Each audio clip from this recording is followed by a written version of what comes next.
Picture this for a moment. You're scrolling through your phone, sipping tea, maybe sitting in a noisy bus in Lagos or a buzzing metro in Mumbai. Around you, millions of people are hustling, selling, coding, trading, building, and dreaming. To the outside world, these places are often described as developing economies, places of struggle, poverty, and endless problems. But what if I told you, in this very chaos lies the biggest wealth explosion of our generation? Yes, you heard that right. The very things the West sometimes criticizes, overcrowded streets, youthful populations, informal markets, and even infrastructural gaps, are the hidden gold mines that are quietly shaping the next wave of billionaires. Because history has a funny way of repeating itself. Just a few decades ago, people looked at China the same way: too poor, too crowded, too chaotic. But today, China produced more billionaires than the United States. It turned factories into fortunes, ideas into empires, and problems into opportunities. Now, the spotlight is shifting. The same words once used to dismiss India and Africa, chaos, poverty, underdevelopment, are being rewritten as energy, opportunity, and untapped markets. This video is not about fantasy. It's not about someday maybe. It's about the reality that is unfolding right now. And if you understand the shift, if you can read the signs early, you won't just be a spectator. You could be part of the story. So here's my challenge to you. Stay with me for the next 40 minutes. Don't just listen passively, lean in. Because by the time we finish, you'll see why the next wave of billionaires is being born not in Silicon Valley, not in Wall Street, but in the buzzing markets of Nairobi, the tech hubs of Bangalore, the streets of Accra, and the megacities of Mumbai. Backhand index pointing right, and before we dive in, if you're new here, stop for a second. Have you subscribed yet? If yes, thank you, I appreciate you deeply. You're part of this journey. But if not, let me ask you, why wait? Subscribing costs nothing, but what you gain is access to powerful insights that can shift the way you see wealth, opportunities, and your own future. So hit that button, and let's grow together. Now, let's dive in. Chapter 1. The Demographic Goldmine. Let's start with the most obvious, but often underestimated factor: people. Africa and India combined hold over 2.7 billion people. That's not just numbers, it's energy, demand, and future markets. In fact, Africa's median age is just 19 years old. Compare that to Europe, where the median age is 43. Now pause and think about that for a moment. When an entire continent is this young, what does it mean? It means new ideas, new consumers, new workers, new entrepreneurs. It means energy, creativity, and hunger for more. Let me paint a scenario. Imagine you're a young African or Indian, 23 years old, with access to the internet. You're not satisfied with just surviving, you want more. You're scrolling through TikTok, seeing people building empires online, and you start thinking, why not me? This is the silent revolution happening. Millions of young people, each with a phone in hand, are no longer waiting for governments, no longer waiting for foreign aid, no longer waiting for someone to save them. They're finding ways to sell, to create, to hustle, online and offline. The billionaire class of tomorrow isn't going to be 70-year-old industrialists. It's going to be these digitally native youth who understand memes, markets, and money all at once. Chapter 2. The Untapped Consumer Boom. Now let's talk about something even bigger: markets. In the next decade, Africa and India will add hundreds of millions of middle-class consumers. Think about what that means. People moving from bicycles to motorbikes, from motorbikes to cars, from cooking with firewood to cooking with gas, from renting a small room to owning a house, from eating just to survive to eating for taste and health. Every shift in lifestyle creates massive business opportunities. Let me give you a quick example. In Nigeria, fintech startups like Flutterwave are exploding because people need digital payments. In India, companies like Jio transformed mobile data into one of the cheapest in the world, suddenly unlocking internet access for hundreds of millions. And guess what? Behind every shift like this, billionaires are being created. Now, let me throw this back to you. When you look at your own community, what shift is happening? Is it transport? Is it food delivery? Is it e-learning? Because identifying these microshifts is how people position themselves for massive wealth creation. Chapter 3. The problem solvers get rich. Here's a truth nobody can deny. The bigger the problem, the bigger the paycheck for solving it. Africa and India have problems. No one is hiding that. Power shortages, poor infrastructure, housing crises, health challenges. But here's the twist. Those problems are also the biggest opportunities. For instance, M-Kopa in Kenya created a pay-as-you-go solar energy system. People who couldn't afford electricity suddenly had lights, radios, even TVs powered by solar. Today, it's valued at hundreds of millions. Or take Byju's in India, which turned the lack of quality education access into a billion-dollar edtech platform. See the pattern. Billionaires in Africa and India won't just be people selling luxury watches, they'll be people solving real-life problems.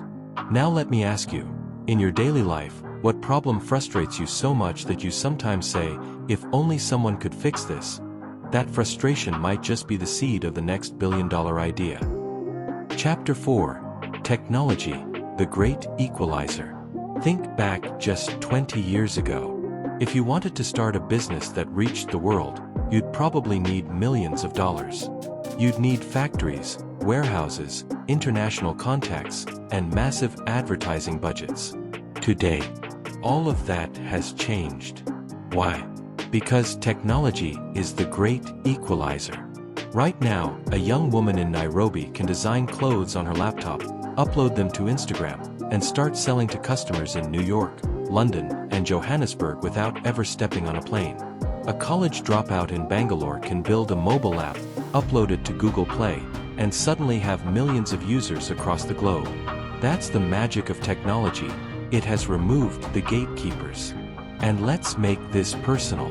How did you even find this video? You didn't need a television network or a radio broadcaster to deliver it to you.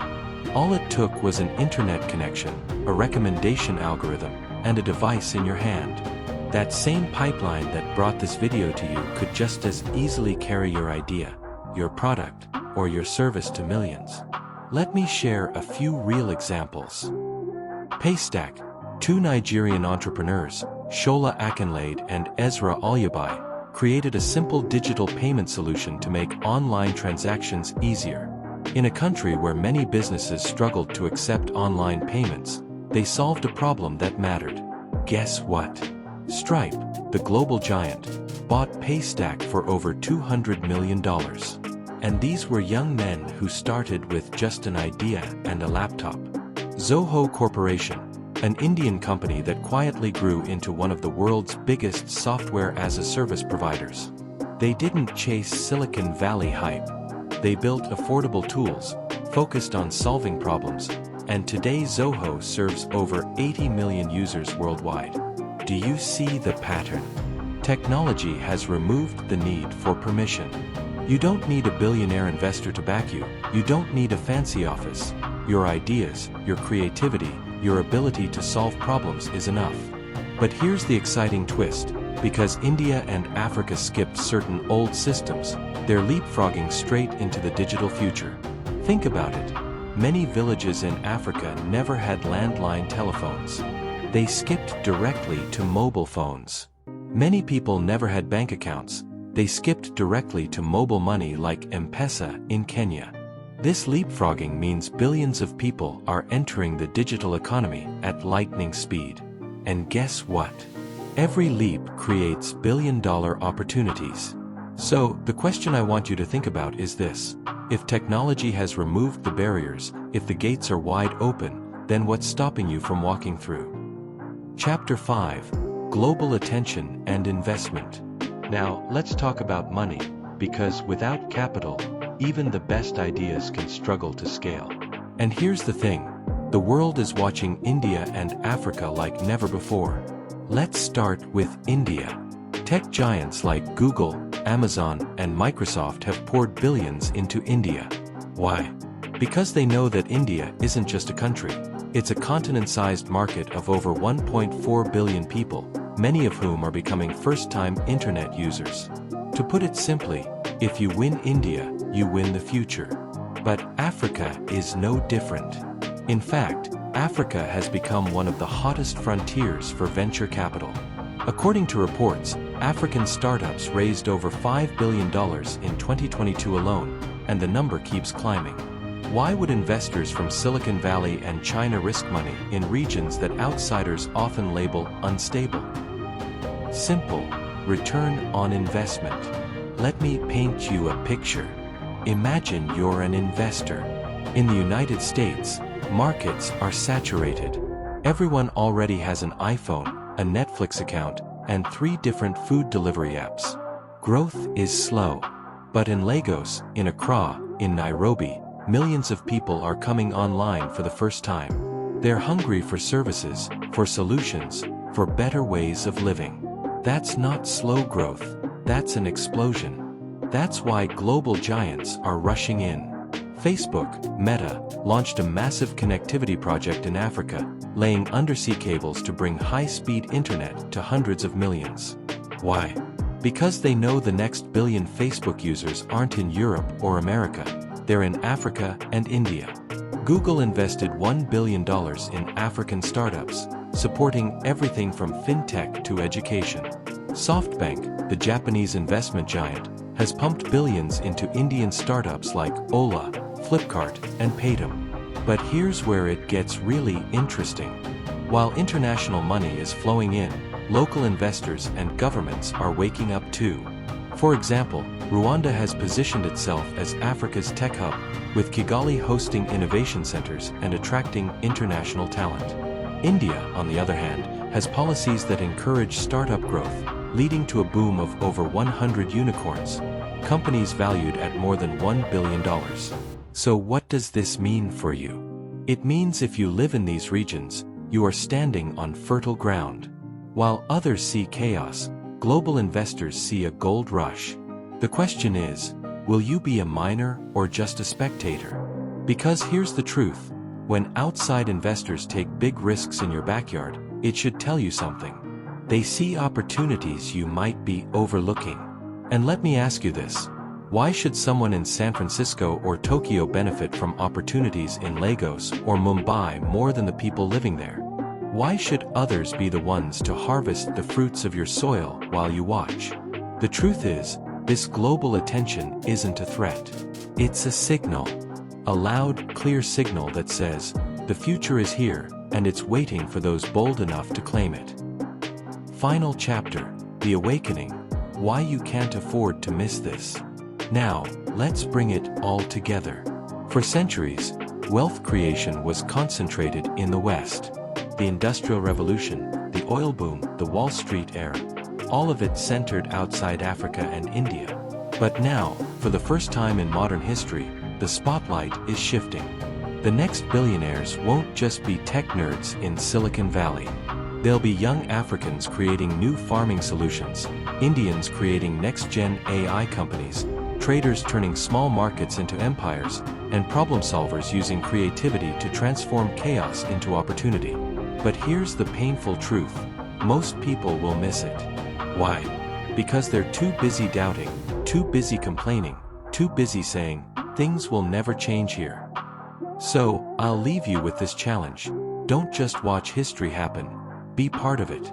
If you're watching this video right now, you already know deep inside that you were made for more.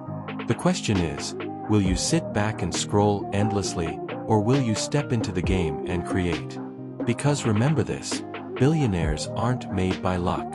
They're made by courage, timing, and vision.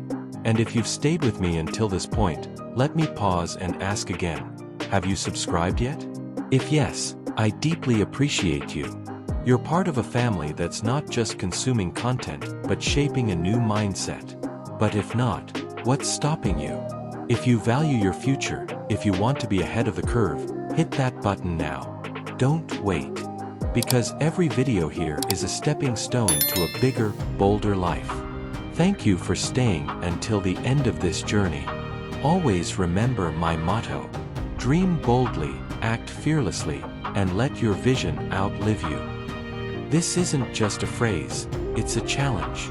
The world is waiting, and the opportunities are already here. India and Africa are creating the next billionaires, and the only question left is, why not you? I'll see you in the next video, where we'll go even deeper into unlocking opportunities for your future. Stay strong, stay inspired, and never forget, you are capable of greatness.